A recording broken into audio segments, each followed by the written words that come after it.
네, 반갑습니다. 오늘 강의를 진행하게 될 박세길입니다.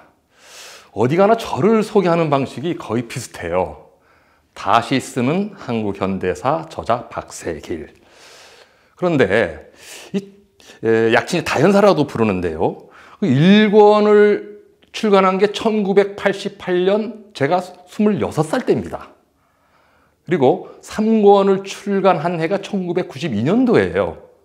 벌써 30년 세월이 흘렀다는 얘기인데, 그래서 그러니 저는 다연사 저자로 소개될 때마다 이게 칭찬인지 욕인지 분간이 안 날 때가 많이 있어요.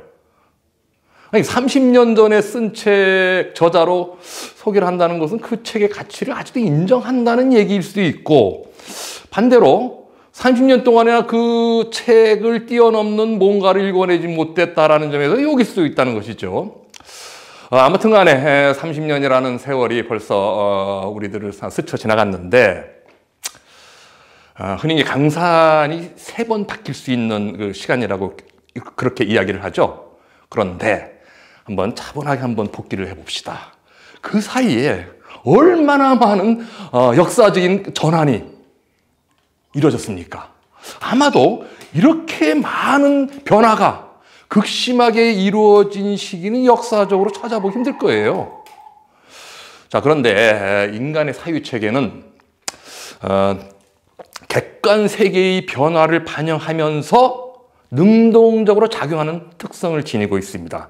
그렇다면은 그 사이 엄청난 변화가 일어났으니까 다연사를 매개로 처음 저자와 독자, 독자와 저자로 만났던 그 시절과 지금 다시금 말걸기를 시도하고 있는 이 순간, 저나 여러분이나 상당한 사유체계에서의 변화를 겪었을 겁니다. 아마도 그 변화를 서로 이해하고 받아들일 때 원활하게 이제 소통을 할 수 있을 거라고 보여지는데, 그래서 오늘 이 자리를 빌려서 그동안 제가 어떤 궤적을 그려왔는지 간략하게 설명 좀 드리겠습니다.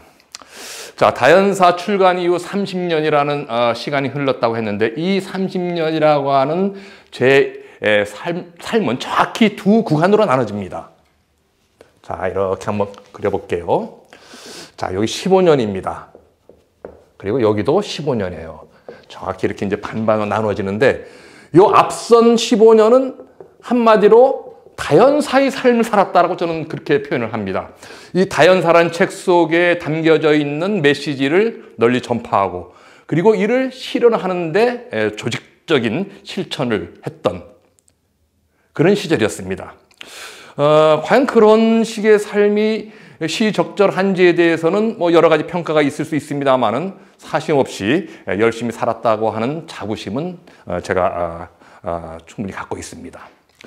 자, 그 다음 15년은 새로운 탐색 기간이었습니다. 자, 여기로 다시 돌아가서 다연사의 삶을 살던 그 15년, 거의 막바지에 이르렀을 때 저는 아주 그 심각한 붕괴를 두 가지를 경험을 하게 돼요. 하나는 뭐냐 하면은 그 시대에 저는 세상을 바꾸는 원동력은 노동자로부터 나온다라고 믿었고, 그 중에서도 대기업 정규직이 핵심적인 역할을 할 거라고 믿었어요. 왜냐고요? 대기업 정규직은 막강한 조직력을 갖고 있잖아요. 이 사람들이 한번 들고 일어나면 세상이 뒤집어질 것이다 라고 믿었던 것이죠. 그래서 지금보다도 한참 젊었던 시절에 저는 이 사람들, 대기업 정규직을 조직하는데 상당히 많은 시간과 노력을 기울였습니다. 그리고 나름대로 많은 기여를 하게 됐어요. 그런데 2000년대를 넘어서면서 저는 현기증 나는 장면을 목격을 하게 돼요.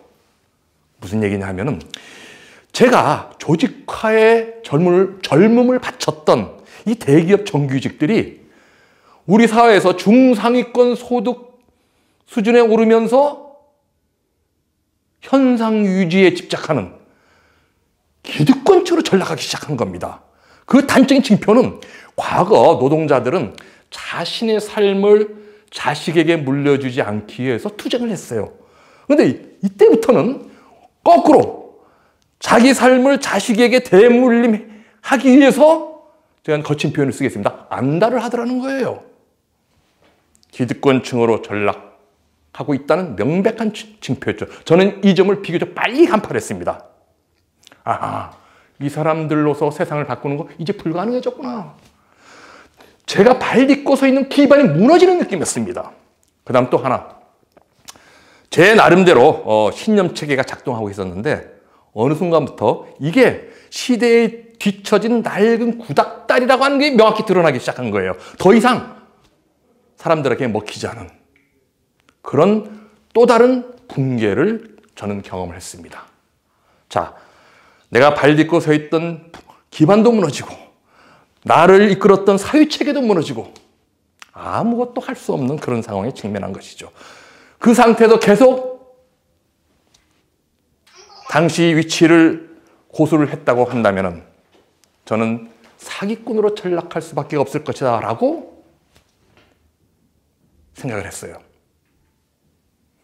제가 과연 이 상황에서 어떤 선택을 해야 했을까? 자, 이념 지향성이 강한 사람들은 대체로 우리 사회가 좌우 대결 구도 아래서 움직인다고 믿어왔습니다. 저는 이 중에서 바로 여기 이 좌파 영역에 속해 있었던 것이죠. 근데 이 좌파 영역에 속해 있던 사람들이 저와 비슷한 붕괴를 경험하면 주로 어디로 이동을 했을 것 같아요? 바로 오른쪽. 왼쪽에 답이 없으니 오른쪽으로 가는 건 너무 당연하다. 실제로 수많은 사람들이 그런 선택을 했습니다. 이른바 뉴라이트라고 하는 현상은 이러한 이동이 대규모로 이루어지면서 빚어진 현상이었었죠. 그런데 저는 이쪽에 답이 있다고 생각하지 않았습니다. 좌우를 모두 넘어서는 전혀 새로운 지점에 답이 존재할 거라고 믿었습니다. 그리로 향하는 탐색을 해야 하는데, 자, 여러분, 이 영역에서 그대로 머물러 있다고 한다면 관계나 역할을 계속 고수하고 있는 조건에서 과연 이러한 탐색이 가능했을까요? 논리적으로나 현실적으로 전혀 가능하지 않습니다. 왜냐하면 새로운 지점을 향한 탐색 과정은 불가피하게 철저한 자기 부정을 수반할 수밖에 없기 때문이에요. 저에게 던져진 선택지는 딱 하나였습니다. 이 세계에 머물면서 일으켰던 모든 것 포기하고 여기서 맺어졌던 관계 다 끊고 홀로 이 새로운 답을 찾아서 지난한 탐색을 시작한 것뿐이었습니다. 2007년 저는 이 선택을 했습니다. 물론 이러저러한 계기가 작용했지만 그건 어디까지나 계기였을 뿐이고 진정한 속뜻은 바로 여기에 있었습니다. 자, 과정은 그렇게 녹록지 않았어요. 생각해 보세요. 이 좌파 영역에 계속 머물고 있던 사람들 입장에서 보면 저의 이러한 선택은 한마디로 본거지에서 이탈한 경우에 해당되는 거죠. 이 세계에서 조직운동을 하는 사람들은 이탈이라는 용어를 변절이나 배신과 거의 비슷한 의미로 사용을 합니다. 자, 저를 향해서 어떤 말들이 쏟았을까요? 온갖 비웃음과 조롱, 비난과 험담이 난무했습니다. 그것도 상당히 오랫동안. 이런 상황에서 저를 유일하게 지켜줬던, 말하자면 마지막 버팀목 역할을 해줬던 제 아내마저도 10년 전에 세상을 떠났어요. 상당히 극한적인 상황이 끊임없이 이제 저를 에워쌌는데 저는 그 상황에서 한 가지 분명한 다짐을 했습니다. 절대 누구도 원망하지 말아라. 주변에 나를 향해 쏟아지는 그 무수한 비난에 대해서 내가 반발하는 순간 나는 처참하게 망가질 것이고 애초에 목적하는 바와 전혀 다른 곳을 향해 갈 것이다. 저는 이 다짐을 지켰습니다. 그러다 보니까 15년의 세월이 흘렀고 이 기간 동안에 정확히 10권의 책을 이제 출간을 했습니다. 정말 지겹게 원 없이 이제 글을 썼던 기간인데 그러다 보니까 세상이 어떻게 변하고 있는지 어느 방향으로 가는지가 서서히 이제 감이 잡히기 시작했는데, 제가 이 기간 동안에 가장 주목했던, 가장 집중적으로 파고들었던 대목은 4차 산업혁명이라고 불려지는 사회 경제적 환경에서의 근본적 변화였습니다. 정말 이와 관련해서 제가 그동안 컨텐츠를 읽어낸 양은 적어도 책 한 권 분량이 될 텐데, 최근에 저는 이 복잡하고 난해한 컨텐츠를 단 3개의 명제로 딱 정리를 했어요. 자, 이로부터 이제 몇 가지 이야기를 좀 나누고자 하는데, 지금부터 하는 이야기를 굳이 다 이해하려고 하실 필요는 없습니다. 대략 그런 맥락이구나라고 감만 잡으시면은 그 뒤에 이어지는, 어쩌면은 이번 강의에서 정말 중요한 의미를 갖는 그러한 이야기들을 나누는데 크게 지장이 없을 거라고 보여집니다. 자, 3개의 명제는 이렇습니다. 4차 산업혁명의 본질을 집약적으로 표현하고 있는 명제 첫 번째는 가치 창출의 주요 원천이 노동력에서 창조력으로 바뀌었다 입니다. 두 번째는 창조력은 괄호 열고 지식 플러스 감성 곱하기 상상력입니다. 자, 세 번째, 또다시 창조력이라는 단어가 나오네요. 창조력은 타인이나 기계에 의해서 대체 불가능한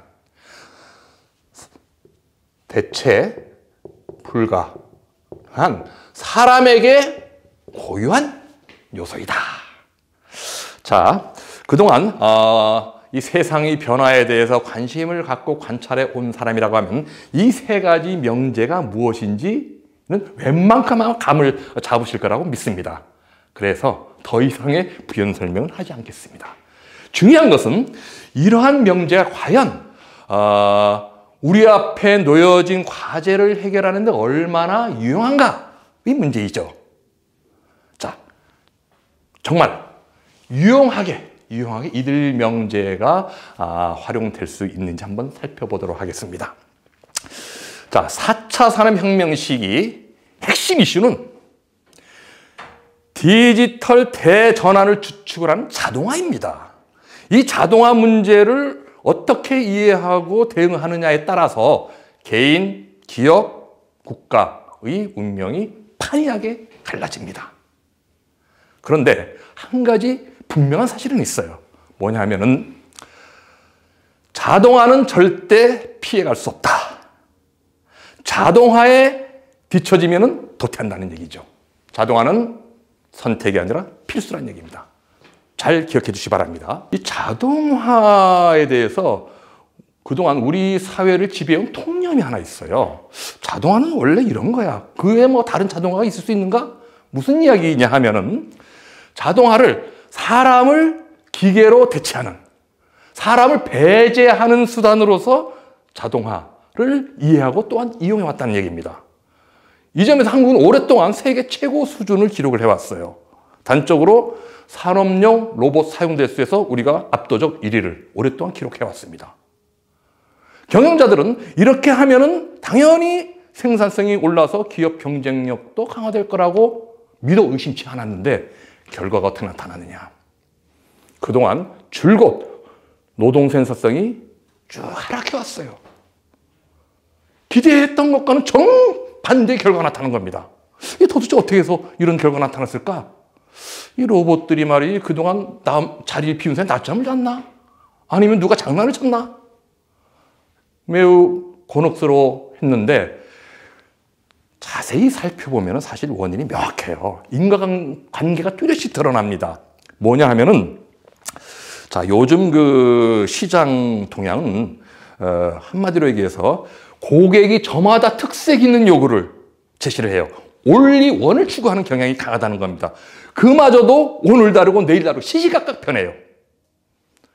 자, 그런 끊임없이 다양화되고 끊임없이 변화하는 그런 그 고객의 요구에 대응하려면은 대단히 신축성 있고 유연해야 되는데, 이 기계라는 놈 말입니다. 기계적이라는 표현에서 드러나다시피 정해진 동작을 계속 반복하는 그런 특성이 있어요. 그러니까 변화하는, 끊임없이 달라지는 이러한 시장의 요구에 제대로 대응을 하기가 어렵다는 겁니다. 저는 이것을 자동화의 함정이라고 불러요. 바로 한국의 다수 기업들이 이 자동화 함정에 빠지면서 오히려 거꾸로 생산성 정체에 딱 직면해 있는 딱 그런 꼴입니다. 자, 그럼 답은 무엇이냐? 바로 여기 있습니다. 자, 이 이야기를 종합을 하면은 4차 산업혁명 시기에 생산성을 좌우하는 것은 사람의 창조적 역할이죠. 사람이 얼마만큼 창조력을 제대로 발산하는가에 따라서 생산성이 좌우되는 겁니다. 요 명제와 앞서 얘기했던 자동화는 선택이 아니라 필수라고 하는 이 사실을 서로 결부시켜 보세요. 어떤 결론이 나옵니까?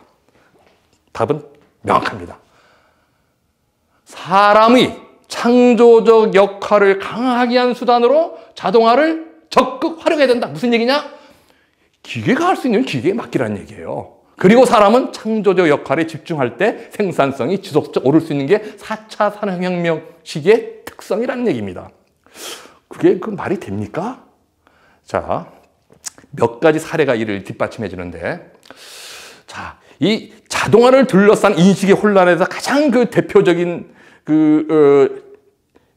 인식의 혼란이 빚어지는 대표적인 지점은 AI인데, 이 AI에 대해서 아주 명확하게 정리해 준 인물이 있어요. 바로 일론 머스크입니다. 일론 머스크는 1년 여러 가지 실험을 통해서 딱 결론을 분명히 내리는데 정리하면 이렇습니다. AI에게 미션을 부과하고 그 결과를 해석하며 이를 어떻게 활용해야 할지를 결정하는 것은 전적으로 사람이다. 사람이 AI를 어떻게 활용하냐에 따라서 결과가 달라진다. 사람이 두려워해야 될 것은 AI가 아니라 AI를 못 다루는 능력 부족이다. 공부 열심히 해라.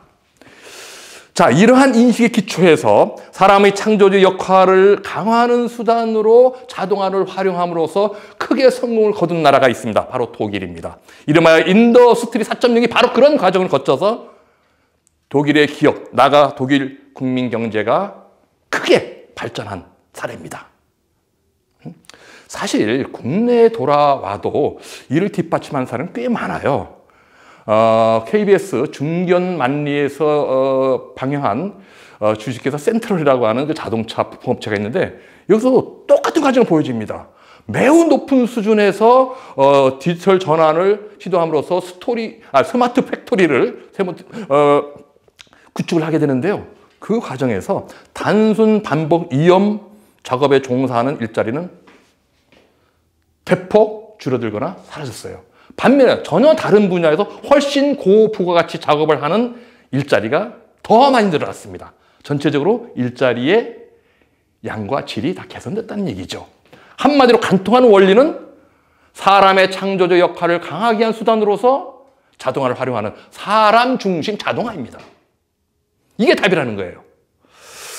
자, 사람 중심 자동화를 얘기했는데 이게 왜 중요하냐면은 일자리 문제하고 바로 직결이 되기 때문입니다. 자, 사람 중심 자동화가 성공을 하려면은 두 가지 조건을 충족시켜야 돼요. 하나는 일단 사람의 창조력이 더 높은 수준으로 배양이 될 거 아니에요. 그죠? 능력이 커져야지 뭐 제대로 발휘하지 않습니까? 그를 위한 학습 훈련이 매우 중요한데, 국가가 궁극적으로 목표해야 될 지점은 AI를 자유자재로 다룰 수 있는 사회적 역량을 배양하는 겁니다. 그러면은 우리가 가야 될 길이 명확해져요. 자, AI가 기계를 통제를 해요. 그 AI를 사람이 자유자재로 다룬다? 그러면 궁극적으로 전체 경제활동을 누가 지배를 합니까? 사람이 지배를 하는 거잖아요. 사람이 중심인 겁니다. 사람 중심 자동화는 정해진 길이 되어버린다. 자, 두 번째 조건은 뭐겠습니까? 이렇게 배양된 창조력이 최대한 잘 발산될 수 있도록 환경을 만들어줘야 되잖아요. 최적 환경을. 자, 그러면 어떤 환경에서 사람의 창조력은 최대한 잘 발산될 수 있을까? 이는 복잡한 이론을 요구하지 않습니다. 사람에 대한 상식적 이해만 있으면 충분히 그 답을 찾을 수가 있어요. 자, 첫 번째. 자, 내가 직장 생활하는데 사장이 나를 돈벌이 수단으로만 간주한다? 열정이 안 생기죠. 나를 경제활동의 목적으로 볼 때 열정이 생깁니다. 자, 이 열정이라는 단어에 계속 주목을 해주세요. 두 번째, 어디 가든지 조직이 있기 마련인데 그 조직의 부속품으로 내가 전락해 있다. 열정이 생길 수가 없죠. 내가 조직의 중심이라는 느낌을 받을 때 열정이 생겨요. 조직의 중심. 그 다음에 어느 곳이든지 이 결정권을 행사하기 마련인데 누군가가 다 결정해놓고 너 이대로 해 하고 그죠? 통제의 대상으로만 내가 존재한다면 난 열정이 생길 수가 없습니다. 내 스스로 중요한 문제에 관여를 해서 결정권을 행사할 때 그때 열정이 생길 수 있죠. 결정권 행사. 그 다음에 마지막으로 충분한 보상이 주어질 때 열정이 생깁니다. 그렇게 열정이 생길 때 자발적 몰입을 하게 되고 그럼으로써 창조력 발산이 극대화되죠. 자, 그러면은 여기서 중요한 결론이 납니다. 이 네 가지를 다 더해 봅시다. 이 네 가지 조건을 두루 갖춘 일자리는 그냥 상식적인 수준에서 어렵게 생각하지 마세요. 좋은 일자리일까요? 나쁜 일자리일까요? 당연히 좋은 일자리가 되는 거죠. 좋은 일자리. 자, 여기서 중요한 결론 하나가 나옵니다. 좋은 일자리를 만들 때 자발적 열정을 갖고 몰입함으로써 창조력 발산이 극대화될 수 있다. 자, 창조력 발산이 극대화될 때 생산성이 지속적으로 상승하는 게 4차 산업혁명의 특성입니다. 이 이야기를 다시 한번 종합을 해봅시다. 좋은 일자리를 만들 때 창조력 발산 극대화로 생산성이 지속적으로 오를 수 있다. 이게 지금까지 했던 이야기의 1차 결론입니다. 자, 그럼 그 다음 바로 이어지는 두 번째 결론이 나와요. 자, 좋은 일자리를 만들 때 생산성이 지속적으로 상승하게 되면 기업을 둘러싼 이해관계자가 함께 일을 보게 되잖아요. 즉 상생이 가능해진다는 얘기입니다. 따라서 투자자를 포함해서 이해관계자 모두가 좋은 일자리를 만들기 위해서 노력을 해야만 결국은 자신에게 이익이 돌아올 수 있다는 얘기인데 이를 뒷받침할 수 있는 사례는 의외로 많습니다.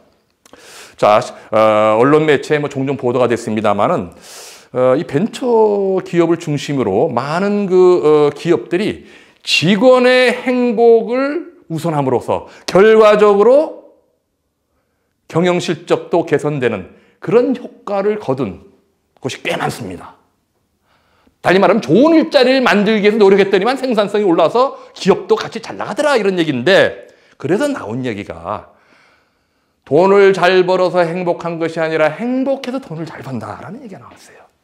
자, 그러면은 이해관계자들이 좋은 일자리를 만들기 위해서 함께 노력하는 그러한 움직임이 우리 사회 전반에 퍼져나간다고 한번 가정을 해보십시오.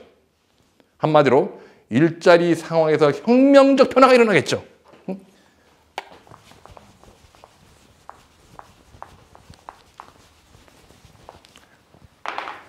이를 가리켜 저는 일자리 혁명이라고 불러봤습니다. 자, 좋은 일자리가 지속적으로 확대되고 궁극적으로 보편화되는 이 과정을 한마디로 일자리 혁명이라고 이렇게 불러봤는데 어떤 사람은 그렇게 얘기할 수 있어요.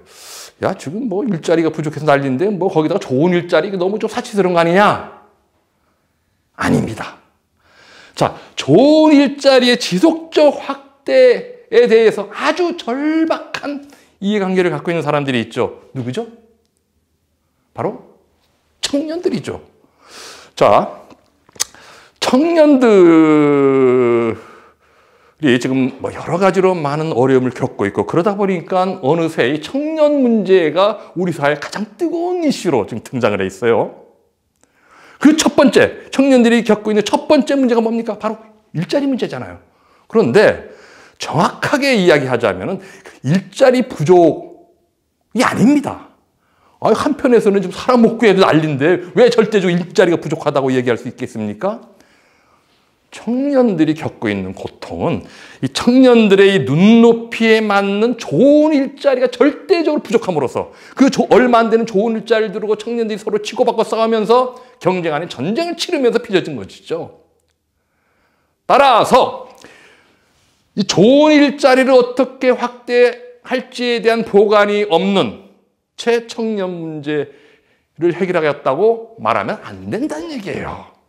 얼토당토 않는 얘기를 하는 겁니다. 다시 한번 얘기하면 청년 문제 핵은 절대적으로 좋은 일자리가 부족함으로써 빚어진 것이고 좋은 일자리 확대에 대한 보관 없이 청년 문제 해결을 감히 이야기해서는 안 된다. 자, 여기까지 했습니다. 자, 이렇게 해서 이제 저는 나름대로 꼴을 갖춘 콘텐츠를 만들어냈는데 저는 1년의 현장 검증을 거쳤어요. 그래서 이거는 현장에서 충분히 먹힐 수 있고 홍을 얻을 수 있고 동시에 실현 가능하다라는 것을 어느 정도 확신하게 됐는데 쉽게 해서 이거 장사가 되겠구나라는 이제 생각을 하기에 이르렀다는 것이죠.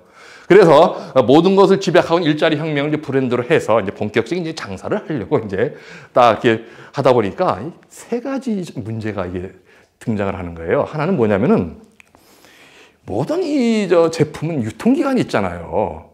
응? 유통기간 끝나면 이제 값어치가 사라집니다. 제 콘텐츠도 역시 마찬가지라는 겁니다. 이게 뭐 5년 뒤, 10년 뒤를 기약할 성질의 것이 아니고 지금 즉각적으로 지금 당장 현실에 적용해야 되는 그런 절박한 과제더라. 근데 그러려면은 정부가 적극적인 의지를 가지고 나서서 이것을 만들어 가야 되는데 저는 그럴 만한 정치적 힘이 없잖아요. 응? 결국 마지막 문제를 해결할 수 있는 힘을 가지고 있으면서 동시에 저희 콘텐츠를 수용할 수 있는 그런 사람 내지는 세력과 결합을 해야만 이 콘텐츠가 빠른 시일 내에 실현될 수 있는 길이 열리는 것이죠. 그러던 차에 대선 국면이 열리면서 여러 후보들이 각축전을 벌이는데 저는 그중에 한 명을 선택을 해야 되는 처지가 됐어요. 일단 당선 가능성이 있어야 되죠. 그러면서 저의 콘텐츠를 동시에 받아들일 수 있는 그러고 보니까 제가 결합할 수 있는 선택할 수 있는 후보는 딱 한 명밖에 없더라. 누굴까요? 이재명 후보밖에 또 있겠습니까? 저는 이재명 후보와 결합하기로 했습니다. 이것은 제 개인의 정책 진로와 무관한 그야말로 선택이 여지가 없는 선택이었어요. 그래서 1년의 모색을 하고 있던 차에 이재명 후보가 전환적 공정성장이라는 공약을 제1호 공약으로 제시를 했습니다. 간단하게 말씀을 드리면 디지털 재전환과 에너지 대전환을 추구하는 방향에서 정부 주도의 대대적인 투자를 진행함과 동시에 기본소득, 기본주택, 기본금융 등 이 기본 시리즈를 공정의 장치로 하는 성장 전략으로 제시를 한 겁니다. 이 시대가 뭐려고 하는지 가장 정확하게 포착을 했다고 보여지고요. 그 다음에 이 타이틀 하나는 저는 정말 훌륭하게 잘 정했다고 봅니다. 그런데 이를 받아들이는 사람들, 특히 청년들이 와, 이렇게 가면은 우리 경제가 쭉쭉쭉 성장을 하면서 기회도 늘어나고 동시에 그 성과가 골고루 돌아가겠구나. 와, 가슴이 쿵쿵쿵 뛴다. 이런 반응을 보이는 사람을 저는 별로 못 봤습니다. 솔직한 얘기입니다. 뭔가 중요한 어떤 핵심이 좀 빠져있는 듯한 그런 느낌이었던 것이죠. 저는 이 문제 해결은 몇몇 전문가들이 모여서 머리를 맞대 고민한다고 쉽게 해결될 성질이 아니라고 보여집니다. 한마디로 다중지성이 발휘돼야 되는 그런 성격인 것이다. 우리 역사는 어려운 고비마다 이 다중지성이 발휘가 돼서 난국을 헤쳐나왔어요. 1987년 민주화 시위, 외환위기 직후 금모기운동, 그리고 몇 년 전에 있었던 촛불혁명. 다중지성이 발휘된 거라고 볼 수 있죠. 이 다중지성은 특별한 시기만이 아니라 일상 시기도 힘을 발휘합니다. 요즘 이제 한류가 전 세계적으로 각광을 받고 있는데 이 한류가 만들어진 과정에서 다중지성이 작동을 한다고 그렇게 이야기를 해요. 특히 이제 1990년대생들이 주축이 된 이 팬덤이 아주 특별한 기능을 수행한다고 그러는데 거의 이 문화예술인들의 조련사 구실을 한다고 합니다. 아주 냉혹한 조언도 해주고 책짓지도 하고 때로는 격려도 해주면서 이 세계적인 콘텐츠를 만드는데 아주 중요한 일을 담당한다고 그렇게 얘기를 하는데요. 역시 다중지성이 하나죠. 자, 그렇게 생각을 하다 보니까 앞서 이야기했던 이 일자리 혁명을 다른 콘텐츠하고 결부시키게 되면은 이 다중지성이 새로운 비전을 만들어가는데 매우 좋은 자료가 될 수도 있겠다라는 생각이 들었어요. 자, 경제 성장을 이야기를 하고 있습니다. 경제 성장은 한 사회가 품고 있는 부의 창출 능력이 커지는 것을 말하죠. 자, 그런데 부의 창출 대부분을 담당하는 곳이 어디입니까? 기업이잖아요. 기업의 성장과 무관하게 국민 경제 성장이 있을 수 없다는 얘기입니다. 자, DJ 정부 때 IT 산업을 중심으로 새로운 산업을 육성하고 경제 전반을 다시 일으켜 세우려고 했을 때 뭘 같이 병행을 했나요? 벤처기업을 육성했잖아요. 마찬가지라는 겁니다. 자, 이와 관련해서 굉장히 유의미한 제안을 하신 분이 계시는데 유한 킴벌리 신화로 유명한 문국현 한솔섬유 대표께서 1994년도에 한겨레와 인터뷰를 하면서 어떤 말씀을 하셨냐면은 히든 챔피언 1000개 이상을 육성하면 GDP가 2~3배의 규모로 커질 수 있다라는 말씀을 하셨어요. 여기서 말하는 히든 챔피언이라면 세계 시장 1위에서 3위 점유율을 기록하는 강소기업을 가리키는데 그러한 기업 1000개를 만들면 GDP가 무려 2~3배로 커질 수 있다라고 말씀하셨는데 저는 이거 좀 뻥치고 너무 심한 거 아닌가? 어떻게 그게 가능한 일일까? 생각을 했다가 곰곰이 되씹어 보니까 상당히 일리 있는 얘기더라고요. 이 관련 얘기를 좀 이따 좀 다시 하는 걸로 하고.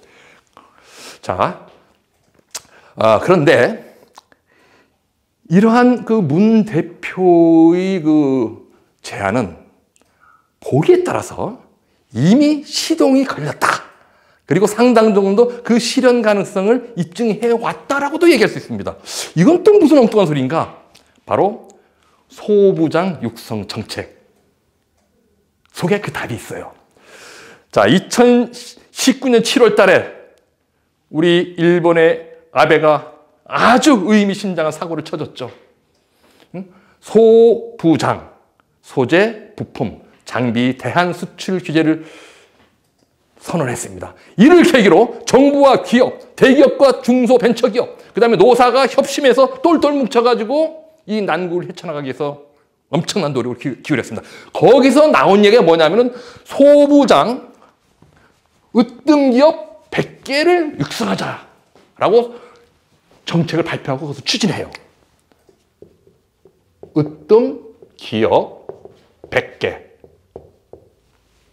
물론 이 으뜸기업은 글로벌 으뜸기업이죠, 당연히. 그런데 여기서 놀라운 기적들이 만들어져요. 대표적인 예로 일본이 규제했던 그 소재 중에 불화수소라고 있지 않습니까? 일본은 이것만큼은 절대 한국이 자기들이 만들어내는 수준의 그 품질을 확보하지 못할 것이다 라고 자신했는데 99.999가 12개인 초고순도 불화수소를 우리 자체 힘으로 생산 공급합니다. 그러한 과정을 거쳐서 일본이 처음에 대한 수출 규제를 발표할 때 엄청나게 사람들이 긴장했습니다. 이건 무슨 난리 나는 거 아니냐? 그런데 2년 지나고 난 다음에 보니까 생산 차질이 빚어진 곳이 단 한 군데도 없었어요. 이 사실은 우리가 맘만 먹으면 경제 주체들이 똘똘 뭉쳐서 힘을 합치면 충분히 이 반열에 오를 수 있다는 것을 입증한 겁니다. 자, 여기서 두 가지만 하면 돼요. 우선 소부장이라고 하는 그 구역을 허물자. 그리고 모든 산업에 적용하자. 그리고 여기에 동그라미 하나만 더 하면 됩니다.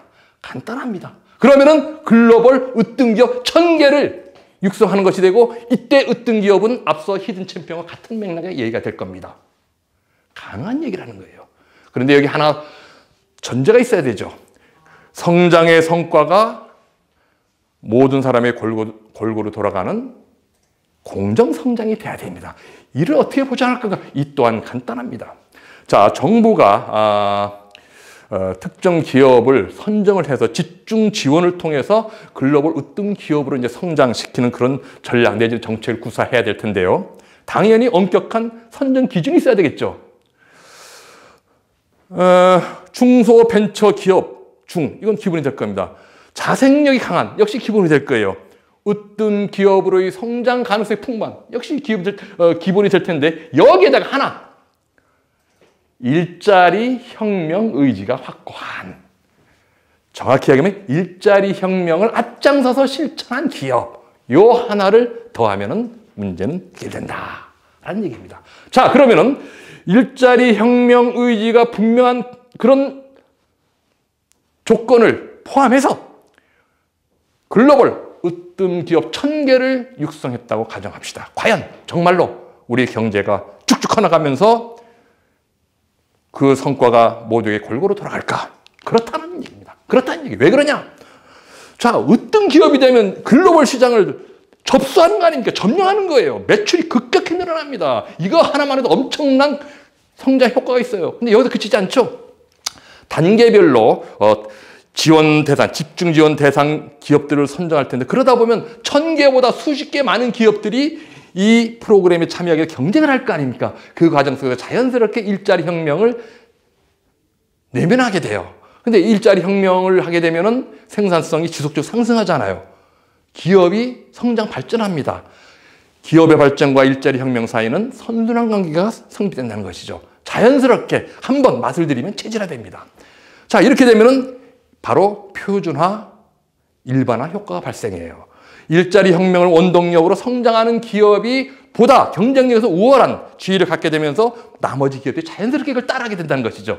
그래서 으뜸기업, 글로벌 으뜸기업 1000개 육성 프로젝트는 자연스럽게 국민 경제 전체를 변화시키면서 성장 궤도에 올라서도록 만든다.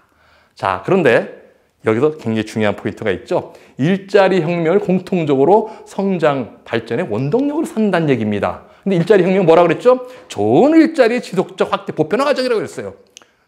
자, 좋은 일자리만큼, 좋은 일자리가 보편화되는 것만큼 공정성장에 더 확실한 실체가 있습니까? 이보다 더 공정성장임을 입증할 수 있는 보다 분명한 징표가 또 있냐 말입니다. 자연스럽게 공정성장으로서 자리를 잡게 되는 거죠.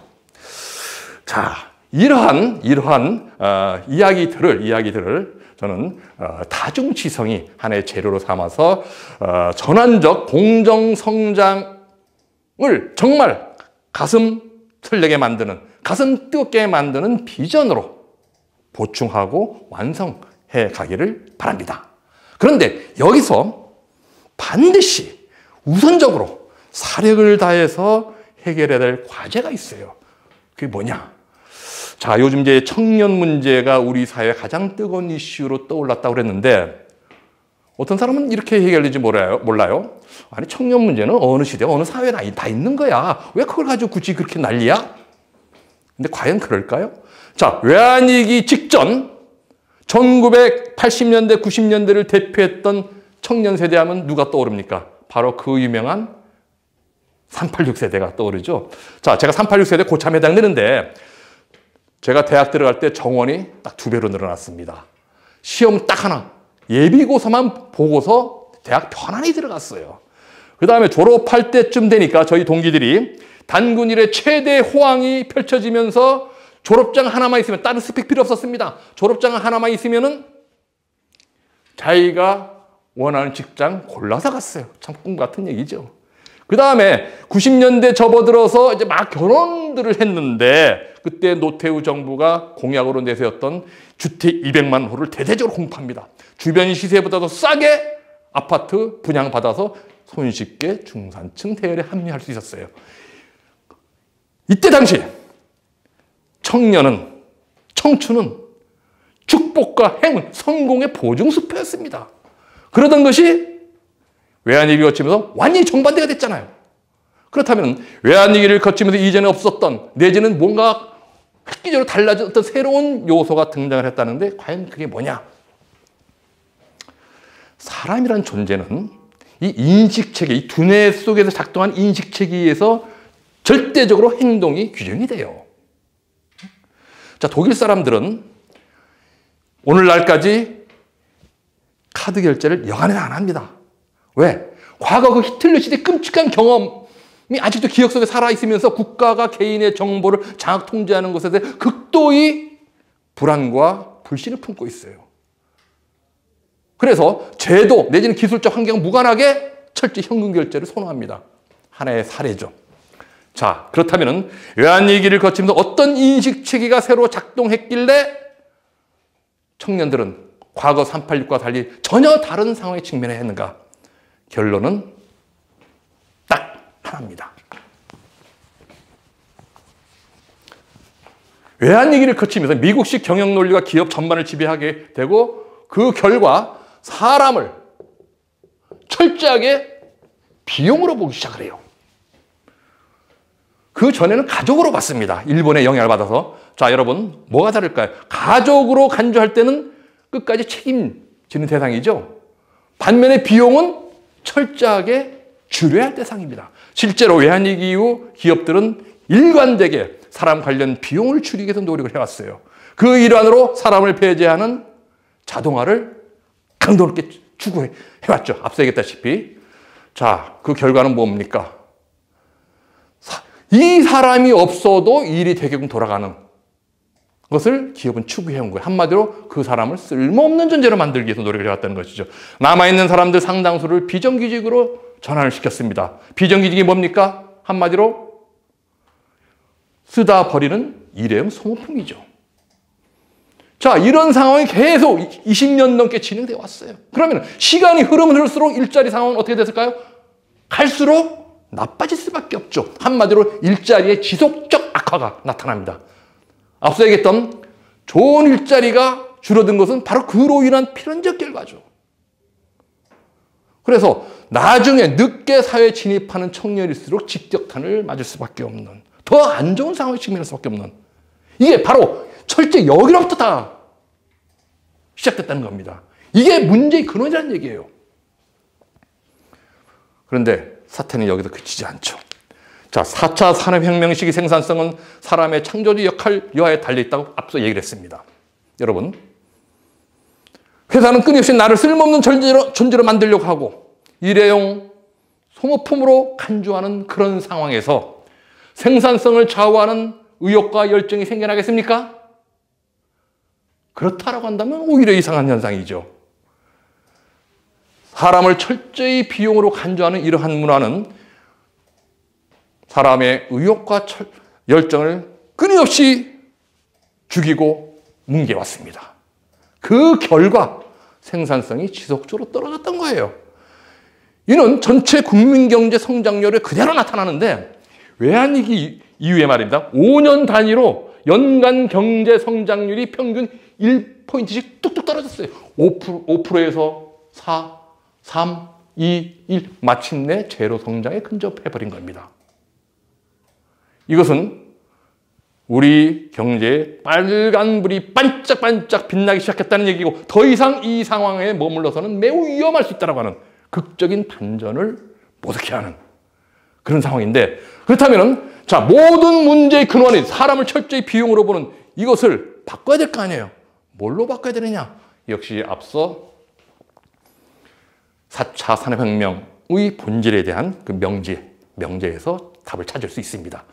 자, 4차 산업혁명 시기는 사람에게 고유한 창조를 어떻게 잘 발산하는가에 따라서 모든 게 좌우가 돼요. 그렇다면 사람은 뭡니까? 자산이잖아요. 기업 나가 국가 경제 발전에 가장 중요한 미천이 될 수 있는 자산인 거죠.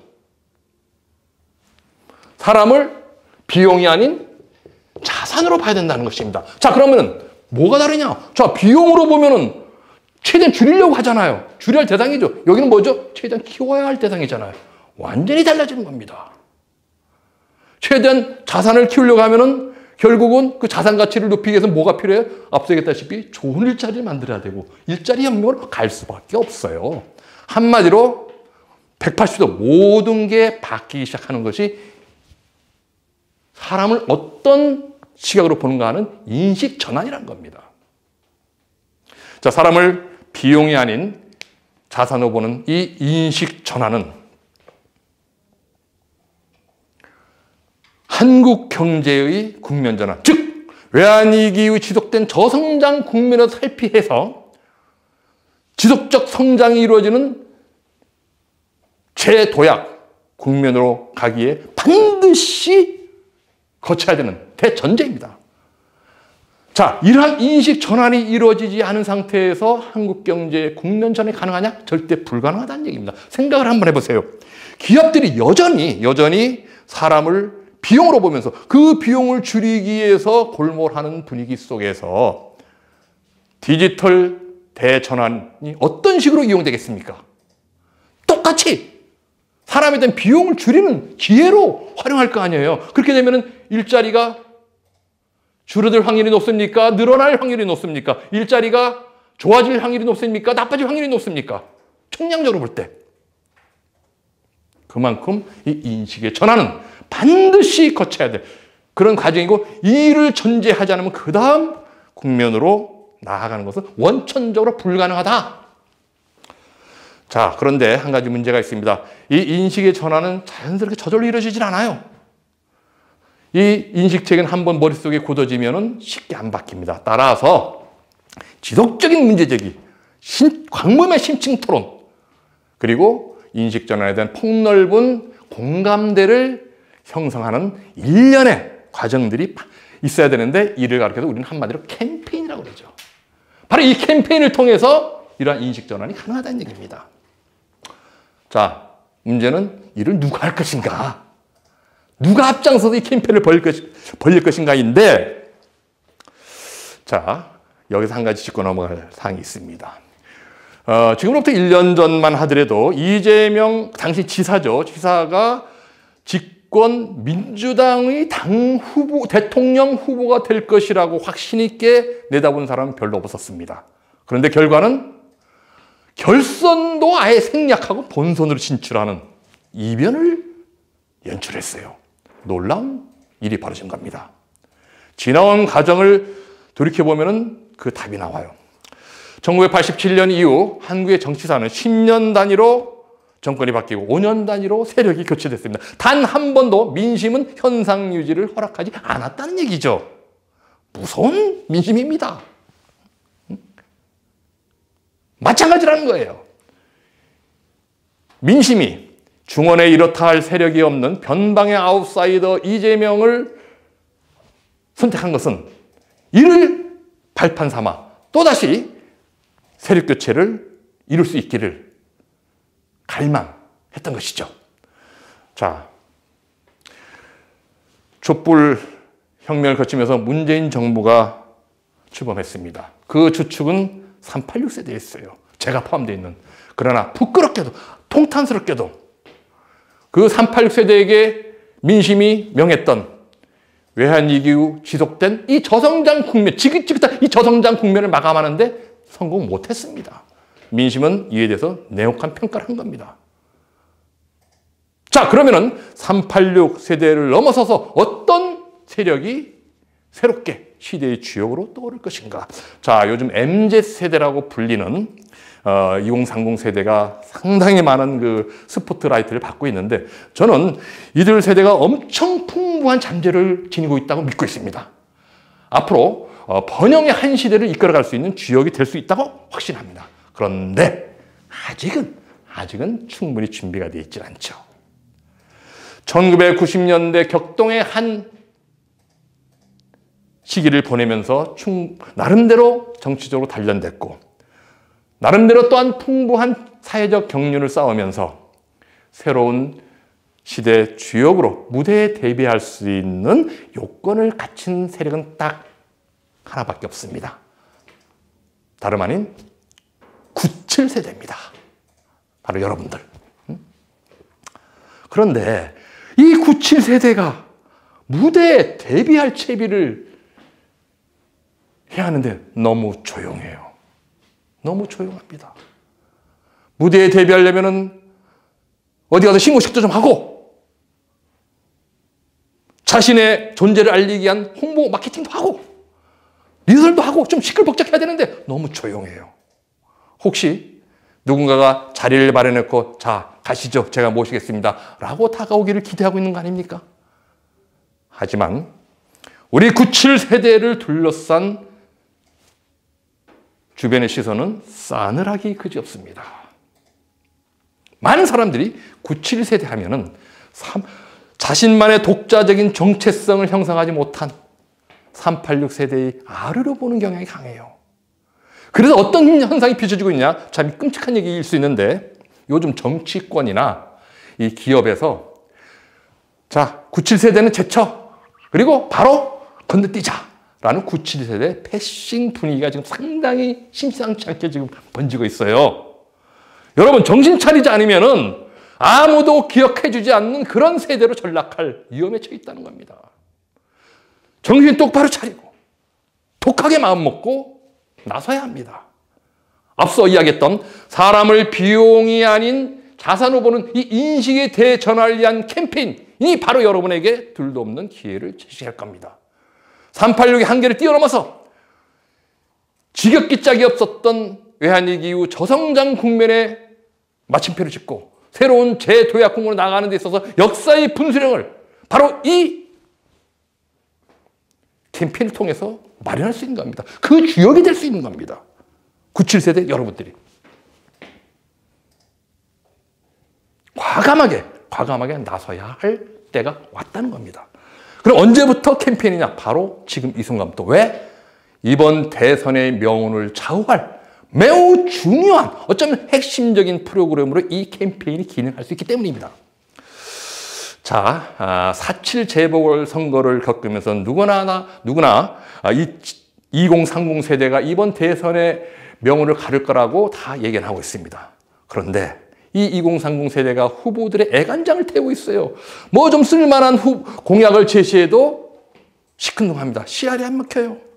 나름대로 뜨거운 구애 작전을 펼치는데도 묵묵부답입니다. 왜 그럴까요? 여러분, 우리 청년들은 지금 벼랑 끝에 서 있잖아요. 잘못하면 추락해서 죽을 수도 있어요. 이런 상황에서 어떻게 이로부터 탈출할지에 대해서 이야기를 하지 않고 이러저런 얘기해봐야 귀에 들어오겠냐 말입니다. 그리고 이들은 앞선 세대와 다른 특성을 지니고 있습니다. 우리 2030 청년들은 남의 밑에 들어가서 고개 숙이는 거, 남의 뒤를 쫓아다니면서 수정하는 거 딱 질색이잖아요. 자신이 무대의 주인공이 되고 싶어 해요. 그럴 때 열정을 발휘하는 사람들입니다. 이런 특성에 맞게 접근하지 않으면 절대 표심을 얻을 수가 없다. 자, 이에 대해서 바로 앞서 얘기했던 캠페인이 상당 정도 답을 줄 수 있다는 겁니다. 자, 한번 상상을 해볼까요? 자, 97세대들이 앞장서서 인식의 대전환을 위한 캠페인을 전개한다. 이것은 이를 바탕으로 해서 전환적 공정성장의 이 비전이 제대로 이제 그 내용을 갖추는 과정을 거칠 텐데 한마디로 앞으로 우리가 어떤 미래로 나갈지에 대한 방향이 이로부터 이제 뚜렷해지는 거죠. 아, 원래 말입니다. 청년들은 이 상상력이 풍부해요. 그래서 사람을 비용이 아닌 자산으로 보는 인식 전환을 이루는 그런 그 캠페인이 딱 시작되면은 그 다음 장면을 막 상상을 합니다. 아, 이런 새로운 세계 열릴 수 있겠구나 하고 가슴이 뜨거워지고 그 새로운 세계를 함께 만들어 보자는 의지와 열망이 생겨나가요. 이게 이제 청년 특성인데, 자, 여기에 이제 우리 후보가 동행할 거 아닙니까? 후보는 어떤 존재죠? 미래의 권력을 대표하는 존재 아닙니까? 바로 힘이 결합되는 거예요. 방향과 힘이 결합되면 비전은 살아 꿈틀거리는, 바로 말하자면 이미 미래로 향해 시동을 거는 그런 비전이 됩니다. 그 순간 우리 청년들은 어떤 반응을 보일까? 여러분, 헬조선이라는 말이 왜 나왔어요? 한마디 미래로 가는 그 길목이 차단된 상황에서 나온 이야기잖아요. 그런 상황에서 새로운 미래로 갈 수 있는 비전이 명확히 나오고 여기에 힘이 결합됐을 때 청년들의 가슴은 얼마나 뜨거워지겠습니까? 저는 폭발적인 반응이 일어날 수 있다. 함께 이 비전을 실현하자고 하는 공감대가 광범위하게 형성될 수 있을 것이다. 여기에 후보가 동의할 때 청년들의 마음은 하나로 모아질 것입니다. 이번 대선은 바로 이 지점에서 판가름 날 것이다 라는 얘기예요. 여러분이 상상해 보면은 더 풍부한 장면들을 머릿속에서 그려낼 수 있을 거라고 봅니다. 저는 여기까지만 얘기하겠습니다. 자, 오늘 강의 중에 절대 놓쳐서는 안 되는 5가지 포인트가 있습니다. 첫 번째는 좋은 일자리 확대에 대한 보관 없이 청년 문제 해결할 수 없다. 두 번째, 기업이 성장과 맞물리지 않고 국민경제 성장 불가능하다. 세 번째, 사람을 비용이 아닌 자산으로 보는 사회적 인식 전환 없이 한국 경제 국면 전환 없다. 97세대 지금 이 순간 캠페인을 앞장서 실천하지 않는 한 그대들은 아무도 기억하지 않는 세대가 될 것이다. 공감과 동행의 원리에 기초한 새로운 접근 방식만이 청년들의 표심을 얻을 수 있을 것이다. 절대 놓치지 말기 바랍니다. 마무리하겠습니다. 제가 386 세대인데 군사 독재에서 민주화 시대로 넘어가는 이 국면 전환기에 나름대로 주도적 역할을 했다는 그 캐리어 하나로 무려 30년 동안 떵떵거리고 살았습니다. 저희 386 세대가 말이죠. 참 오래도 해먹었다라고 하는 비난이 요즘 쏟아지고 있습니다만은 충분히 또 근거가 있는 그 비난이라고 보고요. 아무튼 국면 전환기에 주도적 역할을 하게 되면 그 약한 매우 오래 간다라고 하는 살아있는 증거인 겁니다. 지금 우리는 외환위기 이후 지속된 저성장 국면에서 탈출해서 재도약 국면으로 가고자 하는 딱 그 국면 전환기에 놓여 있습니다. 전환적 공정 성장은 바로 그러한 국면 전환을 위한 구체적인 비전이고 공약인 것이죠. 여기서 얼마만큼 주도적 역할을 하냐에 따라서 앞으로 5년, 10년 혹은 그 이상 차세대 주역으로서 혹은 리더로서 낙점을 받게 될 겁니다. 이 과정에서 미래의 대통령, 국회의원이 다 나오게 된다는 것이죠. 97세대를 포함해서 386 세대 이후를 준비하는 모든 분들에게 저는 이 이야기를 전해드리고 싶습니다. 하늘이 준 이 기회 절대 놓치지 마시라. 두 손으로 확실하게 움켜쥐시라. 네, 감사합니다. 네, 감사합니다. 여러 가지 질문들이 있으셨고 어떻게 보면은 제가 답하기는 조금 좀 벅찬 어려운 또 그런 그 내용도 포함되어 있는데요. 어쩌면은 이제 이 질문을 관통할 수 있는 그런 얘기를 좀 제 경험에 근거해서 하는 게 아마 실제로 도움이 될 것 같아요. 사실 오늘 강의 속에 얘기했습니다. 기업의 성장과 무관한 국민경제 성장은 그건 있을 수 없다. 이게 일단은 굉장히 중요한 지점을 전 제기한 건데, 냉정하게 말씀드려서 현재까지 그 발표된 그 후보의 공약 내용 속에서 이 점이 명확하게 드러나 있지는 않아요. 그걸 뭐 의식적으로 반대한다는 것이 이렇게 명시되어 있지는 않습니다만은. 근데 기업은 또 정부의 정책에서 주로 어떤 그 태도를 보이냐면은, 기업은 우리가 알아서 경영하는 거니까 정부는 간섭하지 말고 쓸데하지 말고 그냥 필요할 때 밀어만 줘. 주로 이런 입장이에요. 여기서 우리가 봐야 될 것은 기업의 어떤 자발성을 훼손하거나 내지는 잠식하면은 그 정부 정책은 결과적으로 실패한다는 겁니다. 그러니까 기업의 자발성을 높여주는 방향에서 정부가 어떤 적극적인 역할을 할 때 효과가 있다는 건 이게 참 어려웠다는 거죠. 실제 어떤 일을 풀어가는 과정에서는. 그래서 제가 오늘 하나의 그냥 재료라고 얘기했습니다. 이게 답입니다라고 감히 얘기하지 않고 다중지성이 어떤 답을 만들어 과정 속에서 요긴하게 쓰일 수 있는 재료라고 제가 전제하고서 얘기를 했는데 문국현 대표님의 이야기를 빌어서 으뜸 기업 1,000개 육성, 글로벌 으뜸 기업 1,000개 육성을 정부가 전략 목표로 내세우고 집중 지원 대상 기준 중에 일자리 혁명에 대한 확고한 의지라고 하는 것을 포함시키자라고 얘기를 했는데, 요게 말입니다. 제 딴에는 굉장한 묘수라고 이제 좀 제시를 한 거예요. 그러니까 기업들이 자발성을 더 높이면서 동시에 정부의 주도성이 이렇게 관철되어 결과적으로 국민 경제 성장을 쭉 이렇게 현실화시켜 나갈 수 있는 요 점을 여러분 좀 다시 한번 좀 고집어 주셨으면 고맙겠고요. 제 경험을 좀 말씀드리면은 저는 이제 이러한 콘텐츠를 만들어가는 과정 속에서 기업 관계자들과 많은 대화를 나눴어요. 며칠 뒤에 또 보기로 한 어느 벤처기업 경영자는 이런 얘기를 했습니다. 저와 이제 대화를 하면서 과거에 본인도 사람을 철저히 비용으로 봤었는데 자연스럽게 자산으로 이제 간주하기 시작했다. 그런데 그다음부터 모든 게 바뀌더라는 거예요. 모든 게. 하늘까지 다 바뀌더라는 겁니다. 그래서 사람을 비용으로 보는 것에서 자산으로 보도록 하는 사회적 인식 대전환 캠페인이 성과를 낸다면은 그다음 기업이라는 세계가 달라지기 시작해요. 완전히 180도로. 앞서 간단히 얘기했습니다만 자산으로 보는 순간 알아서 투자를 해요. 사람에 대해서. 자, 제가 한 가지 아주 그냥 간단한 예를 들어볼게요. 제 가까운 후배 중에 조그만한 기획사를 운영하는 경우가 있는데, 기업이라고 말하기도 어려울 정도로 스스로 구멍가락을 표현하는데, 그런 이제 규모인데, 연봉을 거의 대기업에 버금가는 수준을 줘요.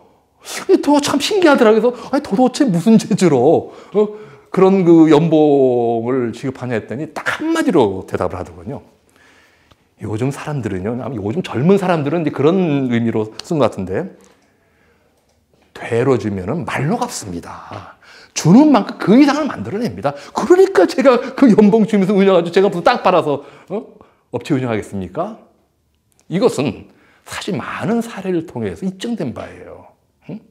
그런데 이 잘못된 인식체계, 사람을 철저히 비용으로 봐야지 경영 효율성이 높아지면서 결국 기업이 발전할 거라고 하는 이 그릇된 인식체계가 끊임없이 이제 사람을 잘못 접근하게 만들고 결과적으로 개인, 기업, 국가의 성장이 지체되는, 자신의 어떤 잠재력을 제대로 발휘하지 못하고 지금까지 그런 저성장 국면을 이어오는 그런 결과를 초래했다는 것이죠.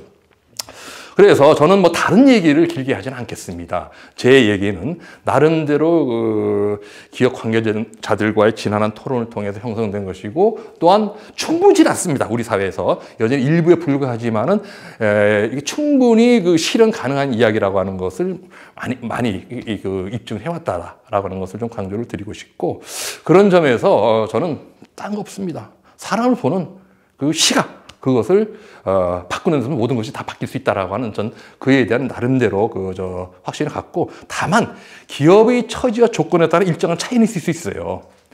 그 빈틈을 이제 채워주고 보완해 주는 게 바로 국가의 역할이죠. 그래서 항상 국가의 역할은 기본 전제로 삼고서 이제 오늘 이야기를 진행했다는 것을 말씀을 좀 드립니다. 공약 관련해서 앞서 이제 다 얘기를 했습니다만은, 저는, 그 타이틀을 좀 내건 수준이다. 무슨 얘기냐면은, 후보가 다 준비한 것을 완제품을 내놓은 게 아니라는 얘기예요. 아마 이 점은 누구보다 후보 자신 잘할 겁니다. 자, 지금 우리 시대에 함께 해결할 과제는 이겁니다. 그리고 그 타이틀은 이겁니다. 그러니 우리 모두의 지혜를 모아서 함께 만들어 갑시다라는 제안을 한 걸로 저는 이해를 하고, 그것을 저는 다중지성이 발휘해서 함께 보완하고 만들어가야 된다는 걸 오늘 표현을 했던 겁니다. 저는 그래서 섣부른 평가가 중요한 것이 아니라 내가 주체가 돼서 여기서 어떻게 일익을 담당해서 말하자면 완성된 비전을 만들어갈지를 고민하는 것이 좀 맞지 않느냐. 그래서 저는 오히려 좀 제안을 드리고 싶은 그 첫걸음은 결국 앞서 얘기했던 캠페인의 한 주체로 참여하는, 아마 어디선가 준비를 할 거라고 봅니다. 그런 장을 준비를 할 거고, 아마 소식도 전해지고 그러면은 이제 적극적으로 나서서 함께 나가다 보면 분명히 IMF 이후 지속된 저성장 국면을 마무리하고 재도약으로 나아가는 그런 아주 일대 국면 전환이 저는 이번 대선을 계기로 해서 이루어질 것이다라고 이렇게 확신을 합니다. 예, 대단히 좀 부족합니다만은 일단 이 정도 선에서 제가 질문에 답을 드리는 걸로 하겠습니다. 예. 네, 감사합니다. 네, 감사합니다.